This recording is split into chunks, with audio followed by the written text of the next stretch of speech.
Bien-aimés, soyez bénis. Que le Seigneur, notre Dieu, le Père de notre Seigneur et notre Sauveur, Jésus-Christ, vous bénisse abondamment. Ceci n'est pas une formule, c'est une déclaration. Parce que souvent, quand nous déclarons la bénédiction, beaucoup pensent que c'est des formules. Non. Que le Seigneur, notre Dieu, le Père de notre Seigneur Jésus-Christ, le Créateur du ciel et de la terre, que ce Seigneur-là, qui est notre Dieu, vous bénisse abondamment. Je suis Abraham Ganke, pour ceux qui ne me connaissent pas encore, serviteur dévoué du Seigneur Jésus-Christ. Et je voudrais, n'est-ce pas, effectivement, faire cette vidéo pour vous aider à ne pas faire des confusions à propos de la nouvelle naissance. Donc, je vais faire une vidéo. J'espère que le Seigneur va m'aider à être le plus clair et le plus explicite possible pour que vous puissiez comprendre ce qu'il faut comprendre à propos de la nouvelle naissance et que vous évitiez désormais de faire des confusions à ce sujet-là. Parce que c'est très critique, c'est un sujet très critique. Alors je fais cette vidéo, pourquoi? Parce que il y a un courant de pensée dans le christianisme. C'est-à-dire, il y a des chrétiens qui croient, qui pensent, qui croient que lorsque tu es né de nouveau, tu n'as plus besoin de délivrance. C'est pour ça que je fais cette vidéo. Je vais démontrer à travers les Écritures que leur raisonnement est totalement erroné. J'ai regardé une publication hier et j'ai vu un homme de Dieu qui prêchait et il disait aux gens, la Bible dit que quand vous êtes né de nouveau, les choses anciennes sont passées et toutes choses sont devenues nouvelles. Donc c'est complètement fini. Et pourquoi vous parle-t-on encore de délivrance? C'est-à-dire, il dit que quand vous naissez de nouveau, les choses anciennes sont passées.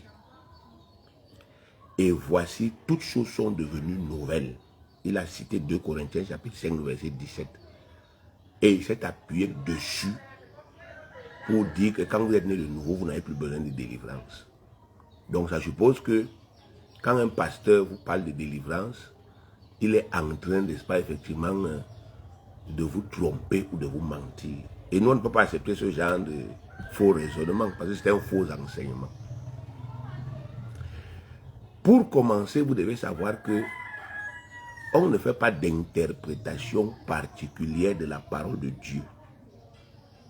Beaucoup de gens viennent à la parole de Dieu, là, ils ont déjà leur doctrine. Ils appartiennent à des églises, ils appartiennent à des religions qui ont déjà leur doctrine. C'est-à-dire qu'ils ont déjà leur croyance. Mais maintenant, quand ils viennent dans la Bible, ils viennent seulement chercher des versets bibliques qui vont corroborer ce que eux ils croient déjà, ce que eux ils prêchent déjà. Ils ne viennent pas faire des recherches. Ils viennent simplement chercher un verset biblique qui va dire ce que eux ils croient déjà et ce que eux ils enseignent déjà. On appelle cela des interprétations particulières. La Bible dit qu'aucune prophétie de l'Écriture, c'est-à-dire aucune déclaration de l'Écriture ne peut faire l'objet d'une interprétation particulière. Donc aucun homme sur la terre, qui qu'il soit, n'a le droit d'interpréter la parole de Dieu à sa guise. Chaque personne qui veut enseigner la parole de Dieu doit d'abord l'étudier. il doit étudier comment on interprète la parole de façon droite. Ce que nous appelons interprétation droitement divisée.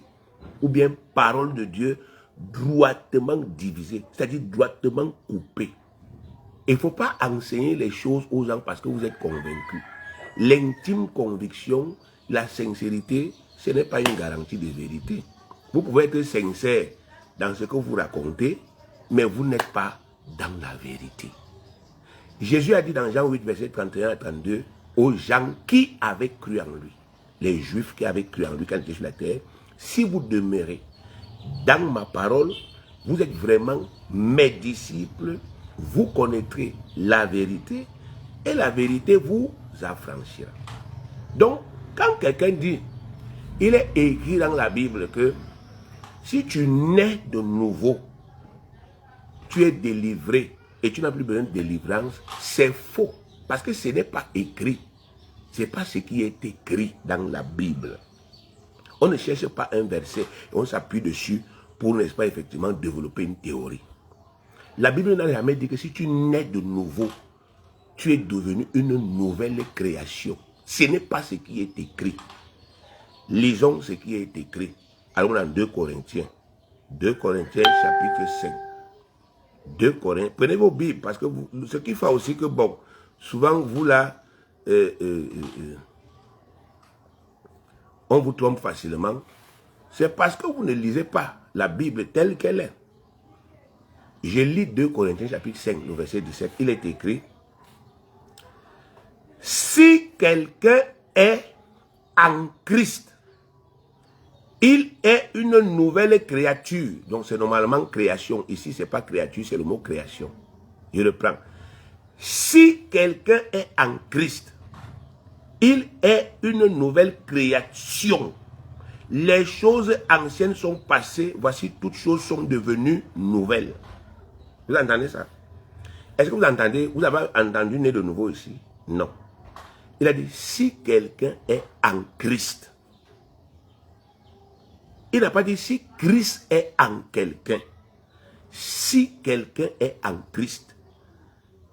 Être en Christ veut dire être en communion avec Jésus-Christ. Si quelqu'un croit en Jésus, il naît de nouveau. Maintenant, si le naît de nouveau marche en communion avec Jésus-Christ, les choses anciennes passent. Comment est-ce que vous pouvez, n'est-ce pas, effectivement, être en communion avec Jésus et il y a encore le vol dans votre vie? Comment vous pouvez être en communion avec Jésus-Christ et il y a encore la malédiction? Comment vous pouvez être en communion avec Jésus-Christ et il y a encore, n'est-ce pas, effectivement, la possession diabolique?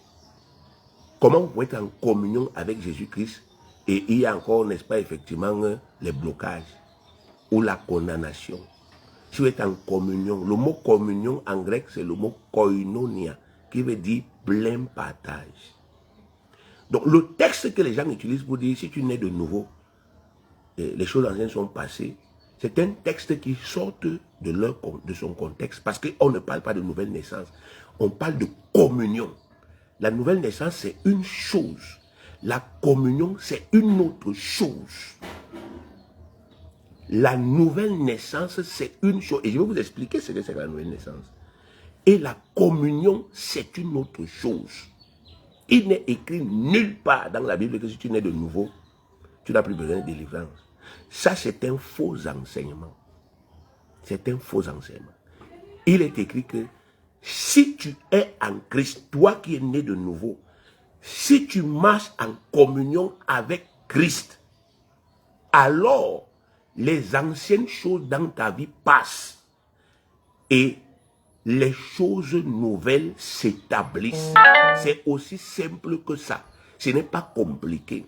Si tu étais un voleur, quand tu nais de nouveau, alors, bien aimé, tu reçois la vie, tu deviens un enfant de Dieu. J'ai bien un enfant. Et en tant qu'enfant, tu dois recevoir une éducation. Si tu agrées, tu acceptes l'éducation et tu pratiques l'éducation, on dit que tu es en Christ, en communion avec Christ. Tu es converti. Et c'est quand tu es converti là que les choses anciennes passent donc. Je prends encore un autre texte, bien aimé. Je prends un autre texte. Prenons Romains chapitre 8. Romains chapitre 8. Lisons la parole. Il est écrit Romains chapitre 8. Je vais lire au verset, à partir du verset 1. Je prends encore un autre texte. Lisons, hein, bien aimé. Si quelqu'un est en Christ. Non, ça c'est, j'ai refait. Non, je suis revenu. Non. Romains 8, verset 1, voilà. Il n'y a donc maintenant aucune condamnation pour ceux qui sont en Jésus-Christ. Ceux qui sont en Jésus-Christ. Pourquoi vous voulez toujours tordre le sens de la parole de Dieu, bien-aimé? Nous devons aimer Dieu. Et la Bible dit que l'amour de Dieu consiste à garder ses commandements. Comment Dieu peut dire une chose? Vous êtes honnête envers Dieu et puis vous tordez le sens de la parole de Dieu. Vous commencez à dire aux gens que non, si tu nais de nouveau, tu n'as plus besoin de délivrance. Nous sommes les professionnels des choses spirituelles. Nous travaillons le spirituel dans les vies des gens tous les jours. Nous connaissons ce qu'on appelle la nouvelle naissance. Nous sommes nous-mêmes nés de nouveau. Et nous travaillons le spirituel dans les vies des gens. Il y a des gens sur la terre qui prêchent l'évangile. Ils parlent des choses qu'ils n'ont jamais expérimentées. Ils vous parlent des spirituels, des démons, d'esprits. Ils n'y connaissent rien. Ce sont des théoriciens.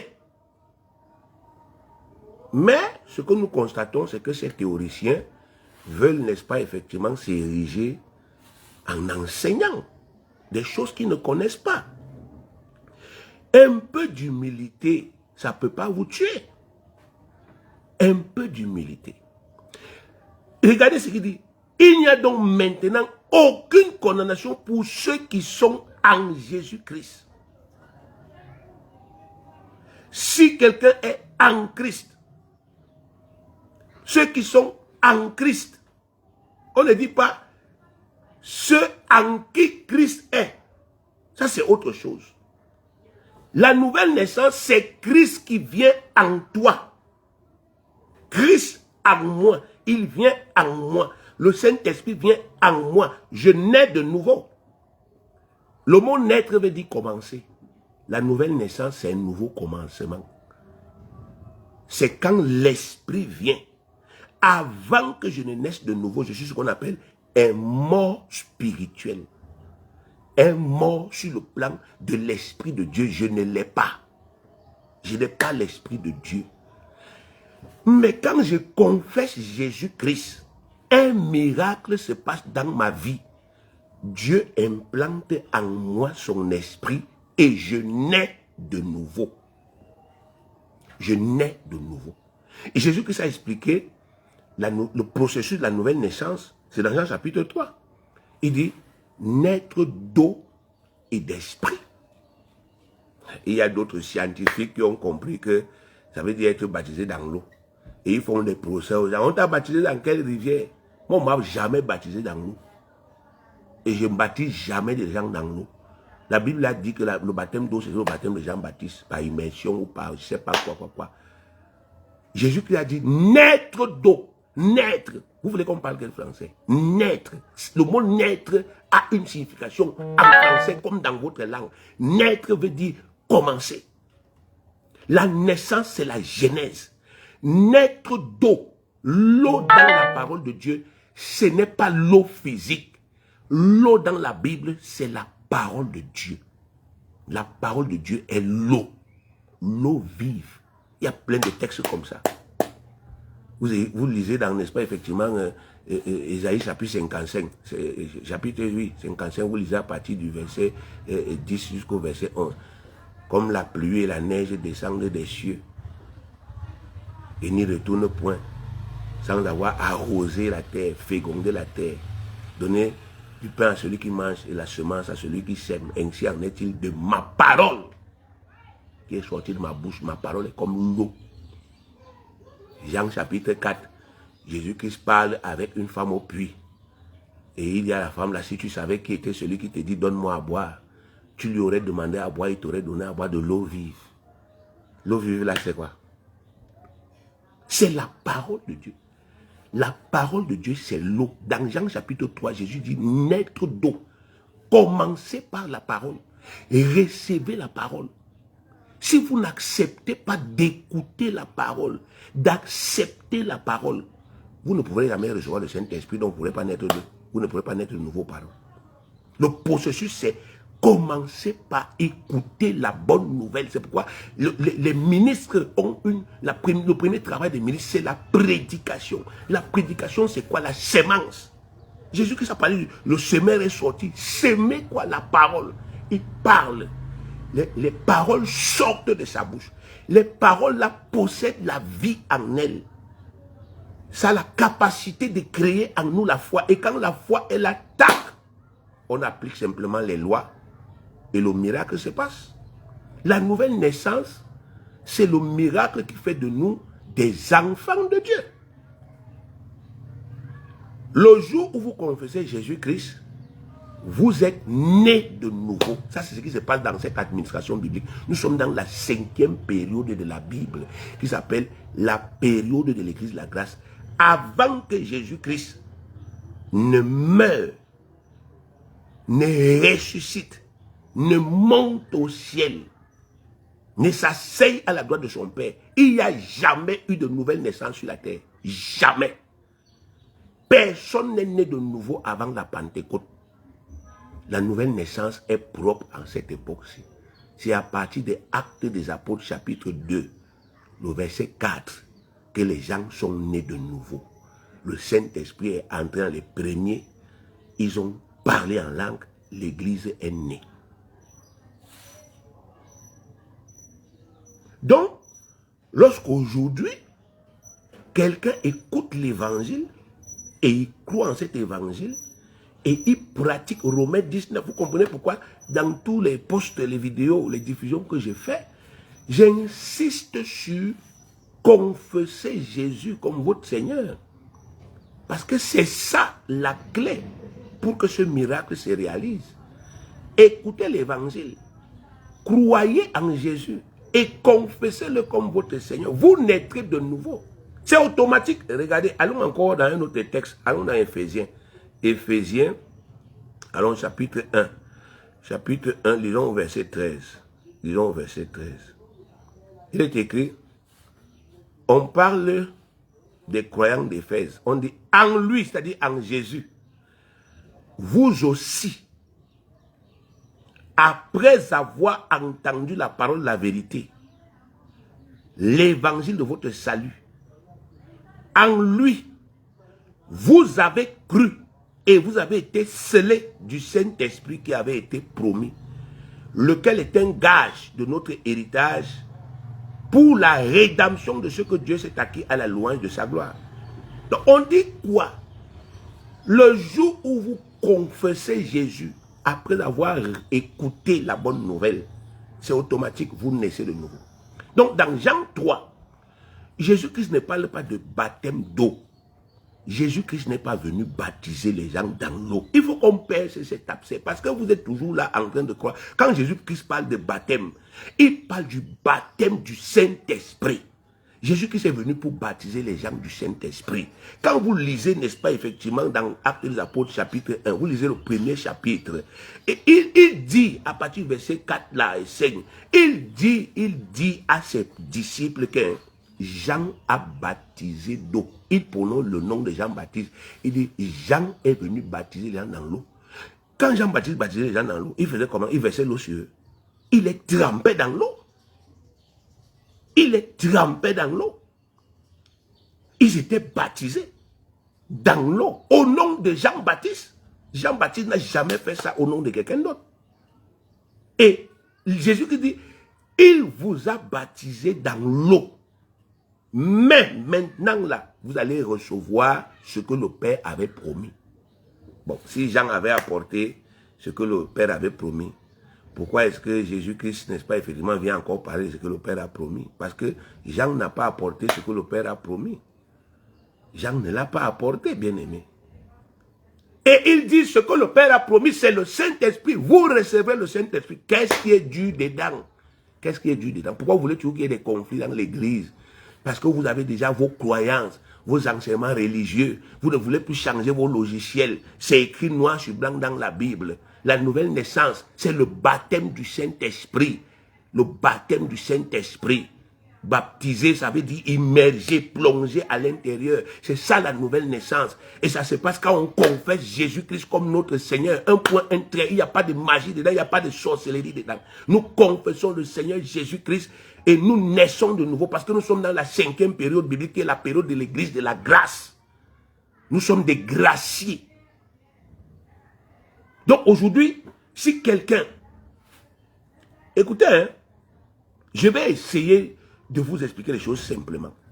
Et vous allez voir que cette théorie-là, ces enseignements qu'on fait avec force, que non, quand vous n'avez plus besoin de délivrance, mais bien aimé, c'est même pas logique. C'est même pas logique. Vous sortez en évangélisation. Vous sortez en évangélisation. Vous prêchez l'évangile à une personne qui est possédée. C'est-à-dire, elle a les démons dans son corps. La personne là est possédée. Vous lui demandez si elle croit en Jésus. Elle dit oui. Vous lui demandez si elle veut confesser Jésus comme son Seigneur. Elle dit oui. Elle confesse, Jésus, tu es le Seigneur de ma vie. Et je crois dans mon cœur que Dieu t'a ressuscité d'entre les morts. Je suis sauvé. Quand elle le fait, bien aimé, conformément à la parole, elle naît de nouveau. Elle devient un enfant de Dieu, authentique. Mais il y a les démons en elle. Donc voilà un cas typique où quelqu'un confesse Jésus, mais il est possédé. Pourtant, il est né de quoi? De nouveau. Et maintenant, vous, le serviteur de Dieu, vous devez, n'est-ce pas, effectivement, restaurer cette personne dans les nouveaux droits que Dieu vient de lui donner, en faisant sa délivrance, en chassant cet esprit, et en disant à cet esprit, tu n'as plus le droit d'être ici, parce que cette personne est née de quoi? De nouveau. Et l'esprit ne peut pas résister, parce que la personne là a confessé Jésus-Christ. Voilà, bien aimé. C'est pas sorcier. Donc, à la question de savoir, est-ce que quelqu'un qui est né de nouveau peut être possédé? Mais bien sûr. Bien sûr. C'est même la chose qu'on rencontre sur le terrain. Est-ce que quelqu'un qui est né de nouveau doit confesser ses péchés? Mais bien sûr. C'est écrit dans la Bible. Prenons la Bible, allons dans le livre des Actes, allons dans Actes des Apôtres. Actes des Apôtres, chapitre 19, verset, lisons à partir du verset 18. Lisons à partir du verset 18. On dit, plusieurs de ceux qui avaient cru venaient confesser et déclarer ce qu'ils avaient fait. C'est terrible. C'est écrit dans vos Bibles. Mais comme vous n'aimez pas lire les versets bibliques qui vont à l'encontre de vos doctrines, c'est pour ça que vous ne lisez pas. Expliquez-moi si votre théorie là est vraie. C'est-à-dire que quand quelqu'un confesse Jésus, il naît de nouveau. Il n'a plus besoin de délivrance. Expliquez-moi pourquoi ceux-ci venaient confesser. Ah non, ils étaient fous. Ils n'étaient pas instruits. Et ils venaient confesser devant les hommes de Dieu, devant l'apôtre Paul. Et l'apôtre Paul, un si grand savant en ce qui concerne les choses spirituelles, ne leur a pas dit, oh les gars, vous savez, vous êtes en train de faire des erreurs. Vous n'avez plus besoin de confesser. Vous avez eu la rémission des péchés. Pourquoi vous confessez encore? Mais vous êtes des attardés. Qui vous dit que vous en avez encore besoin? Foutaise! On dit qu'ils venaient confesser leurs péchés. Et bien aimé, un certain nombre de ceux qui avaient exercé les arts magiques, ayant apporté leurs livres, les brûlés devant tout le monde, ont en estimé la valeur à 50 000 pièces d'argent. C'est ainsi que la parole du Seigneur croissait en puissance et en force. C'est ainsi que ces gens-là connaissaient des délivrances puissantes. Parce que, bien aimé, tout ce qui faisait obstacle à leur bonheur se brisait pendant qu'ils confessaient. Et on priait pour eux, c'était aisé. Donc, il faut distinguer la nouvelle naissance et la conversion. La nouvelle naissance, bien aimé, c'est le miracle par lequel Dieu vous accouche. Dieu fait de vous son enfant, par le Saint-Esprit. Jean 3, verset 6. il est écrit, ce qui est né de la chair est chair, ce qui est né de l'esprit est esprit. C'est naître, le verbe naître. Vous êtes né. Mais quand votre enfant naît, il a tout de vous. Mais c'est pour autant que vous ne lui apprenez plus rien. C'est pour autant que vous le laissez. Ah, il est né de moi, il connaît, hein, il a ma sagesse, il a mon intelligence, il a tout. Il a mon sang, donc il n'a plus besoin de rien. Foutaise! Vous devez l'éduquer. Vous devez le corriger. Vous devez le bâtir, vous devez le construire. C'est la même chose avec le Seigneur. Lorsque nous acceptons Jésus-Christ, Dieu nous donne son esprit. Ce qui se passe ce jour-là, quand nous recevons le Saint-Esprit, écoutez bien, c'est que sur le plan spirituel, Satan perd tous ses droits qu'il avait sur nous à cause du péché. C'est ce qu'on appelle la rémission. La rémission, c'est que tous les péchés, depuis Adam jusqu'au jour-là, les péchés que tu as commis, Dieu déclare que ces péchés-là perdent leur pouvoir sur toi. Ils perdent leur pouvoir. Ils avaient le pouvoir de te tuer. Ils avaient le pouvoir de te détruire. Mais Dieu dit, je te remets ça. Donc, actuellement, comme tu es né de nouveau, tu n'es plus sous l'autorité du diable. Mais bien aimé, si un démon était en toi, il n'est pas nulle part. Il faut bien que quelqu'un le chasse. Il faut bien qu'on l'expulse. En lui citant tes nouveaux droits. En disant à ce démon-là que, écoute, celui-ci est un gracié. Même si c'était à cause de sa naissance. Même si c'était à cause des pactes qu'il a fait par le passé. Il est gracié. Aujourd'hui, si tu n'as plus le droit de tenir sa vie en otage, tu ne dois plus tenir sa vie en otage. Mais Dieu dit que même celui qui est né de nouveau a une responsabilité, c'est de confesser. Vous avez pratiqué la sorcellerie. Vous acceptez Jésus. Est-ce que vous savez, bien aimé, je dois préciser, hein, je dois préciser. Il n'est écrit nulle part dans la 5e administration qui est l'Église que pour recevoir la vie éternelle, vous devez confesser vos péchés. Non. Parce que c'est ce qu'on fait dans les églises. Quand tu dis que tu vas accepter Jésus, on te demande de commencer à confesser tes péchés. Non. Il est écrit, confessez le Seigneur Jésus. Quand vous confessez, vous entrez dans la grâce. Après avoir confessé Jésus, traitez vos péchés que vous avez commis, que vous reconnaissez, en disant, Seigneur, je me répands de ceci. Exactement comme ils ont fait là. Moi, je faisais la magie avant. Je reconnais que derrière la magie, il y a des démons. Donc, j'abandonne ça et je me libère de ça. Et c'est comme ça que les esprits la partent. Vous confessez Jésus-Christ de Nazareth. Vous naissez de nouveau. Vous continuez de garder les trucs de magie. Vous serez possédé. Que quelqu'un vous raconte pas, je ne sais pas quoi. Vous serez possédé. Ils vont même vous tuer. Si c'est possible, ils vont vous tuer. Si Dieu ne vous fait pas grâce. Donc, bien aimé, distinguez nouvelle naissance et conversion. Distinguez Christ en moi et moi en Christ. Je prends un dernier texte pour vous montrer la différence. Allons dans 1 Jean, dans la première épître de Jean. 1 Jean chapitre 1. Voyons ce qui est écrit. 1 Jean chapitre 1. On va lire, n'est-ce pas, effectivement, à partir du verset 6. Il est écrit. Ce texte s'adresse aux gens qui sont nés de nouveau. Hein. Les gens qui sont nés de nouveau, les enfants de Dieu. Il est écrit, 1 Jean chapitre 1, le verset 6. Si nous disons que nous sommes en communion avec lui et que nous marchons dans les ténèbres, nous mentons et nous ne pratiquons pas la vérité.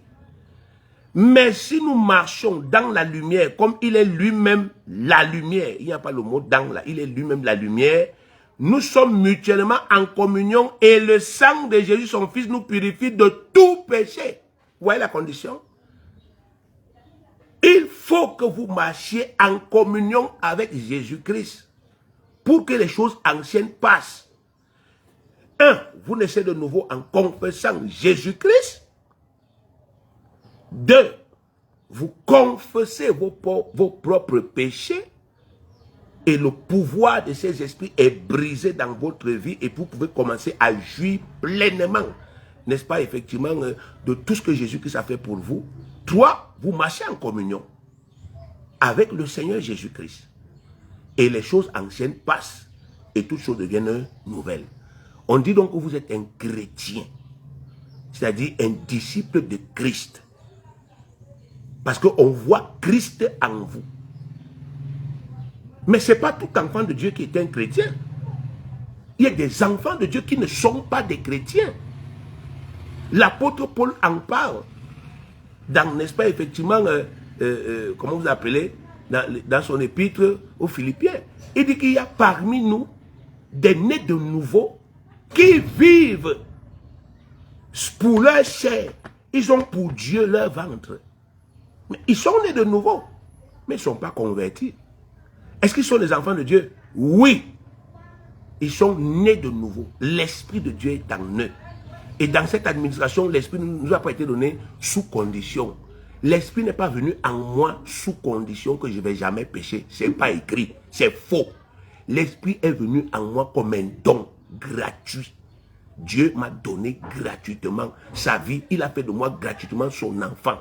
De la même manière que moi-même j'ai accouché mon enfant gratuitement et qu'à aucun moment je ne peux pas enlever mon sang dans son corps. Même s'il vit mal, il est mon enfant qui vit mal. Sa filiation reste intacte. La filiation des enfants de Dieu est inaliénable. Nous sommes enfants de Dieu. Qu'on pêche, qu'on vole, c'est notre problème. Mais nous sommes des enfants de Dieu. Si on vit mal, on est en train de décevoir notre Père. Si on vit bien, on est en train de l'honorer. Et si on vit mal, bien aimé, les démons vont nous posséder. Les esprits diaboliques vont nous posséder. On sera des nés de nouveau qui auront encore besoin de délivrance. C'est possible. Donc, pour conclure, ne faites plus de confusion entre la nouvelle naissance et la conversion. Quand vous naissez de nouveau, c'est l'esprit qui vient en vous et il fait de vous un enfant de Dieu. Mais cet esprit peut venir là sous forme latente dans un premier temps. Donc la plupart des gens reçoivent le Saint-Esprit, naissent de nouveau. D'autres ne savent même pas que le Saint-Esprit est en eux, mais ils sont déjà nés de nouveau. Mais malgré cela, bien aimé, il peut avoir que ces gens sont possédés par des esprits diaboliques. Il faut donc les expulser pour que l'esprit soit libre en eux. Parce que Dieu est un Dieu de droit. Il respecte les droits spirituels que lui-même il a établis dans sa parole.